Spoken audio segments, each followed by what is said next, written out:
सर्वात अगोदर मी नवनिर्वाचित आमदार श्री रवींद्रजी फाटक जे आमच्या जिल्ह्यातले आहेत, सिंधुदुर्ग जिल्ह्यातले आहेत, ते आमदार झाल्याबद्दल त्यांचं मनापासून अभिनंदन करतो। बिनविरोध ती निवडणूक झाली।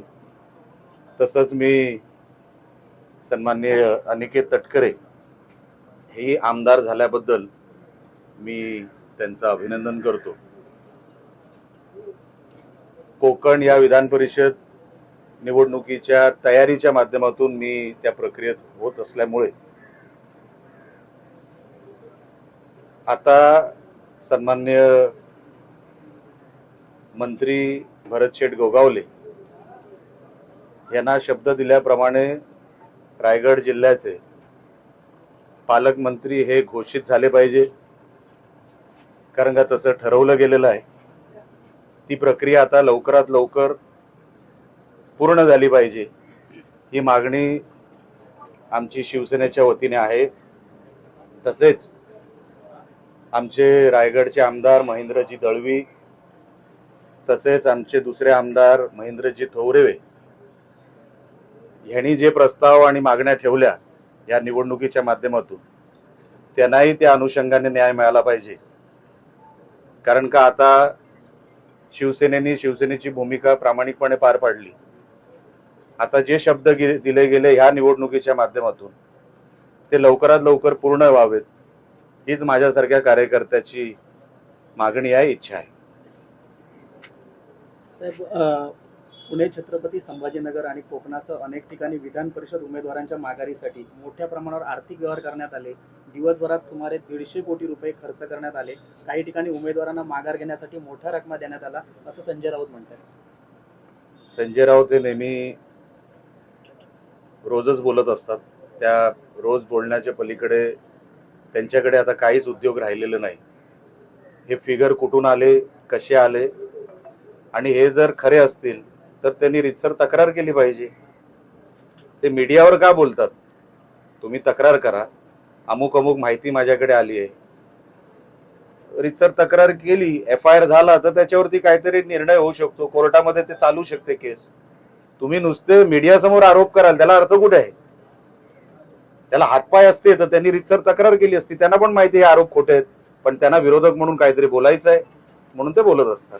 ते असं देखील म्हणतात, कोकणातील एका माघारीसाठी 25 कोटी रुपये दिल्याची माहिती आमच्याकडे आहे। त्यातील 15 कोटी रुपये मुंबईतील BKC परिसरातील एका हॉटेलमध्ये देण्यात आल्याचाही आरोप त्यांनी केलाय। मग CCTV फुटेज अशा हॉटेलमध्ये मुंबईमध्ये जवळपास लाखभर CCTV असतील साहेब, बरोबर आहे? BKC म्हणजे कुठे आलं? कलानगरच्या मागे। एवढे CCTV असताना जर एवढा मोठा व्यवहार झाला तर बॅगा इकडच्या तिकडे ठेवल्या गेल्या असतील, काहीतरी पुरावा असेल ना, कुठेतरी रस्त्याच्या CCTV मध्ये काहीतरी आलं असेल। तर माझी विनंती आहे संजय राऊतांना की हे सगळं बोलण्यापेक्षा तुम्ही ते पुरावे सादर करा, म्हणजे विषय सुटला। म्हणजे तुमच्या आरोपांना पण कुठेतरी तथ्य असं कुठेतरी लोकांना वाटेल, नाहीतर नेहमीप्रमाणे त्यांच्या आरोपांना काहीच तथ्य नाही। बाळमानेंची उमेदवारी मागे घेण्यामागे करोड रुपयाची उलाढाल झाली असा आरोप देखील त्यांनी। तसंच मी आपल्याला सांगितलं, ह्यांच्या साहेबांचं प्रश्नाचं उत्तर देताना मी तेच सांगितलं, जर तुमच्याकडे काही पुरावे असतील, आता बघा ती सीट गेल्यातच जमा होती। बाळमाने स्वतः काय बोलले कालच्या त्यांच्या पत्रकार परिषदेमध्ये की त्यांचीच मतं त्यांना मिळणार की नाही ही शंका आहे, आणि त्या शंकेपोटी तरी ती उमेदवारी मागे घेतलेली आहे। म्हणजे उबाटाचीच मतं त्यांना मिळतील का नाही, म्हणजे इन शॉर्ट महाविकास आघाडीची मतं त्यांना मिळतील का नाही ही त्यांना शंका होती। तुमची मतं तुम्हाला शाबूत ठेवता येत नाही।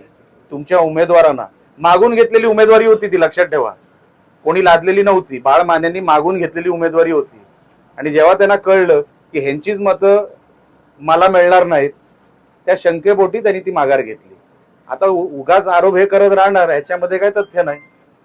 साहेब, पावसाळ्यामध्ये प्रामुख्याने परिस्थिती निर्माण होते, मात्र यावेळी गाळ उपसा मोठ्या प्रमाणात झालाय नदीमधला, आपल्या मनसाचा जो झालेला आहे, कसं पाहताय साहेब? तुम्ही ह्या कुडाळ मालवण मतदारसंघाची एक फेरी मारा, दुरुस्तीचे पैसे, आता हा जो नेरूर चौकी रस्ता आणि सातत्याने सोनावडे रस्ता असेल, आजूबाजूचे रस्ते असतील, जे कधी दुरुस्त व्हायचे नाही, आज ती कंडिशन बघा.